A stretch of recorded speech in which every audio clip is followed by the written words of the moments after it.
You think you're just feeling a little lonely, but I need you to consider something much deeper. What if that loneliness is actively rewiring your entire brain structure?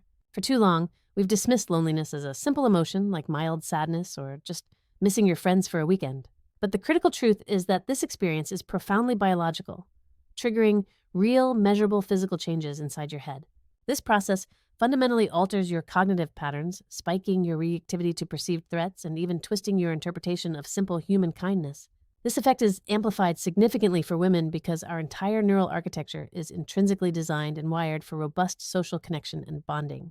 So when that essential social tether breaks or goes completely missing, you can expect nearly every aspect of your internal world to begin shifting dramatically. We often mistakenly think that true loneliness is simply about having an empty social calendar or lacking a large group of acquaintances. In reality, what you're experiencing is your entire nervous system getting locked into a constant, low-grade state of perceived threat. When this internal alarm bell is always ringing, your brain naturally begins to fundamentally misinterpret the surrounding environment. Suddenly, you find yourself anticipating negative social outcomes or projecting rejection onto interactions that are actually quite neutral. Conversely, genuine acts of warmth or simple kindness offered by others might completely pass you by unnoticed.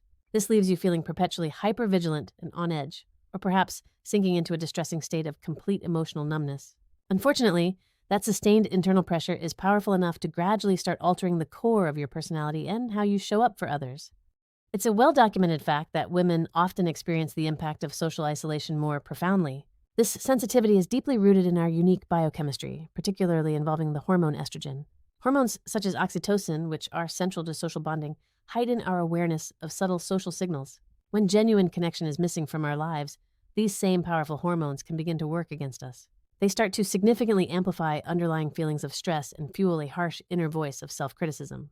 This biological response leads to a confusing internal state where we intensely crave closeness and community. However, when that longed-for connection finally arrives, the intensity of the moment can surprisingly feel completely overwhelming.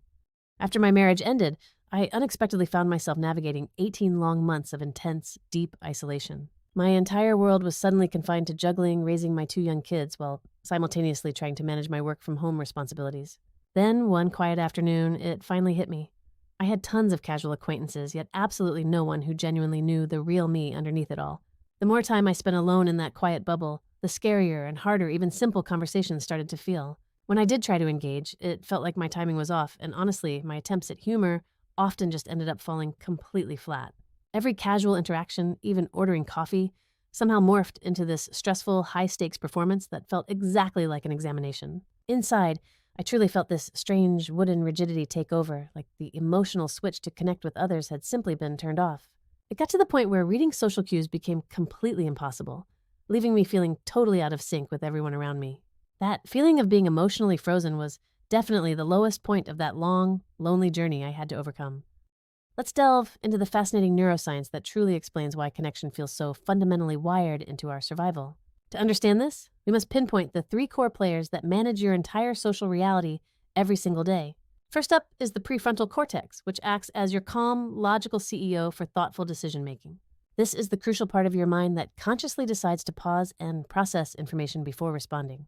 Then we have the amygdala, which functions as the brain's highly sensitive, dedicated alarm system and threat detector. It is constantly scanning your entire environment for any potential sign of social or physical danger whatsoever.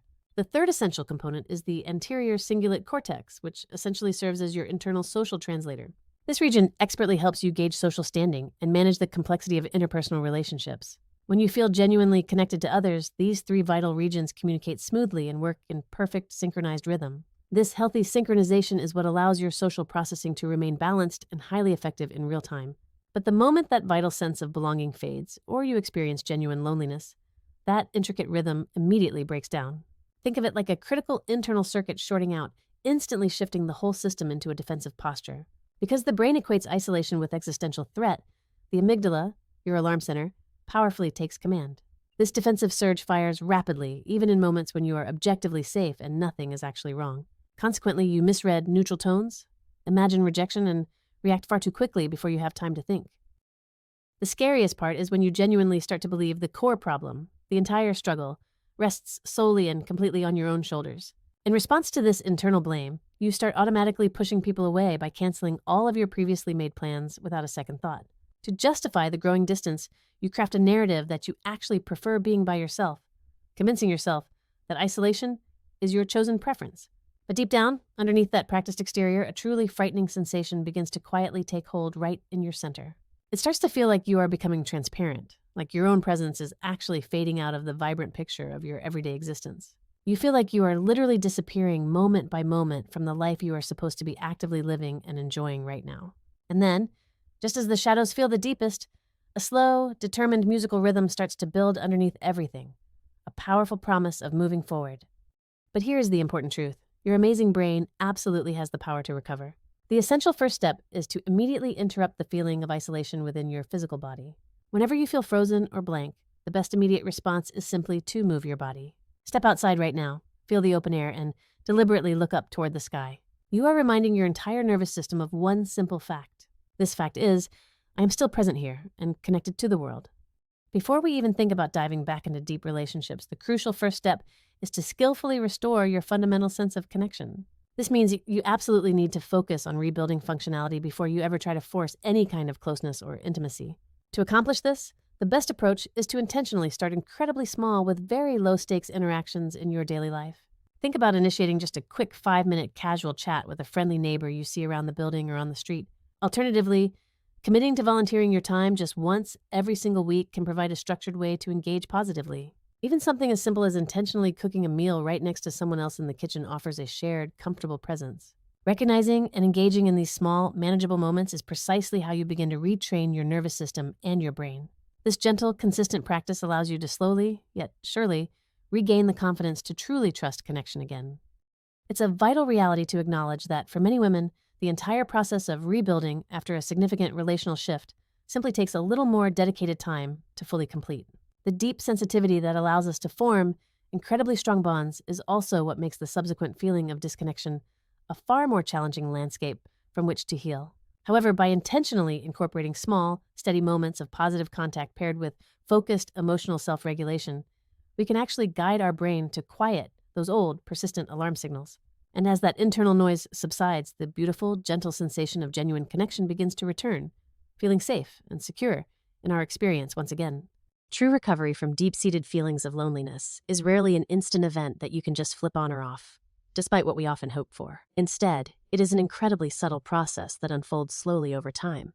Yet it fundamentally reshapes your entire perception of the world around you. Each and every time you manage to maintain your composure and calmly observe the actual reality unfolding before you, something important happens internally. You are actively and physically reconstructing the essential neural pathways within your own brain that are specifically designed to facilitate genuine human connection. This is the true, tangible mechanism through which you slowly but surely come back to yourself, through accumulating one meaningful, connected interaction after another. If you are sincerely curious about whether deeply rooted experiences from your past might be subtly influencing your current ability to connect with others, I have something helpful for you to consider. For a simple initial step in that direction, I have placed a link to my completely complimentary connection quiz directly down in the description area for you to explore at your own pace. Furthermore, for those individuals who are truly prepared to begin the active work of self-regulation and deep reconnection, my comprehensive daily practice course is also available right alongside it. And yes, it is also entirely free. Simply choose the resource that resonates with you most.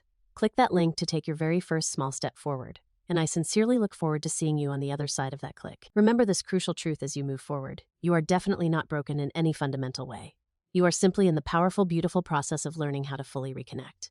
I need to tell you the one difficult truth about modern relationships that almost nobody is brave enough to say out loud. The community focused on red-pilling men is not entirely wrong, because our culture has absolutely manufactured profound emotional confusion between men and women. However, they consistently miss the fundamental underlying reason for this painful disconnect. A woman's deep social sensitivity should be seen not as a weakness, but as a powerful biological strength that catastrophically backfires when true connection is severed. The common narrative often labels women as being purely hypergamous or employing calculated emotional manipulation to get ahead. But neuroscience, looking deeper into brain function, offers a completely different, more accurate explanation for this behavior. When a human brain experiences a prolonged, severe drought of genuine belonging, it starts to fundamentally distort the perception of reality. A disconnected woman is therefore not inherently cold or calculating. Instead, she is operating from a place of profound internal dysregulation. She is simply erecting massive defenses against an overwhelming fear of rejection that she likely cannot even consciously recognize. It is critical to understand that men are absolutely not immune to this exact same biological wiring and its painful consequences. This same crushing loneliness epidemic forces men to emotionally shut down, retreating into rigid ideology rather than pursuing authentic intimacy. The ideological crowd often mistakes this emotional fortress for admirable masculine strength. But any perceived strength that actively rejects necessary human connection is nothing more than a refined, sophisticated form of isolation. Therefore, the actual, genuine, red pill truth we need to swallow is not about dominance or emotional detachment whatsoever. It is fundamentally about learning effective emotional self-regulation in an unsafe world. It is entirely about cultivating deep, authentic, biological connection with others, and it requires a radical, unflinching awareness of our own deeply programmed defense mechanisms. Once you truly grasp what chronic loneliness does to the wiring of the human brain, you realize everyone is just desperately playing defense against the exact same core wound. The individuals who successfully learn to reconnect on emotional, biological, and relational levels are ultimately the ones who claim a real, lasting victory. This shift demands a powerful resolve, acknowledging the tension, but leaning into the genuine hope for a better way forward. Perhaps the biggest societal revolution we could ever initiate isn't about proving who is right in the conflict between men and women. The true measure of progress is about which of us finally finds the courage to do the difficult work of internal healing. The path out of this confusion is clear. Reconnection is the actual, necessary red pill for our time.